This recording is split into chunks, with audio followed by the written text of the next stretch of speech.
За та бүхэндээ гэгэн өглөө минь төргий. За энэ удаа амьсгалын тухай ярих гэж бодлоо.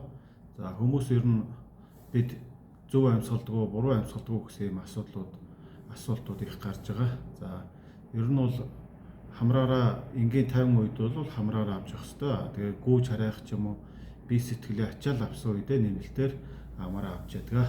За амьсгалын эргэтэн тогтолцоонд хамар, ам, өшг гэсэн цагаан мөгөөр соолоо гэдэг ийм одоо эсгүүдтэй.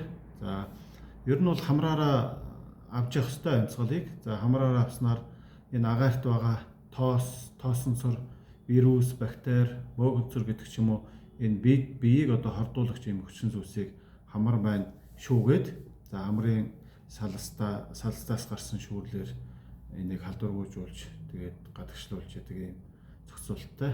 За хамра мөн одоо тэр агаарыг шүүгээс гадна биеийн эрчим энерги буюу энэ хүрд биеийн энергийг тодорхой хэмжээний одоо энергийг нөхөж явах тийм хүрд хамран дээр суурилж идэг. Тийм учраас хамраараа амьсгал авснаар хүний энергийн төвшин бас өндөрсдөг, оюун бодол бас сайхан болдог, сэтгэл санаа бас онгойж ирдэг гэдэг ч юм уу ийм зүйлүүд байдаг. Тийм учраас хамраараа сайн амьсгал сурах хэрэгтэй. За хоолоогоор үргэлж амьсгал авснаар хамрын үйл ажиллагаа сулраад хамар битүүрдэг, харшил үүсдэг гэдэг ч юм уу ийм асуудлууд гарч ирдэг. Тийм учраас аль болох хамраараа авч явах хэрэгтэй. За амаараа амьсгал авснаар агаарт байгаа тэр тоосонцор бусад зүйлс маань шууд хоолойнд наалдснаар хоолойны өвчин өсөх бас нэг шалтгаан болдгоо гэж үзэж байгаа.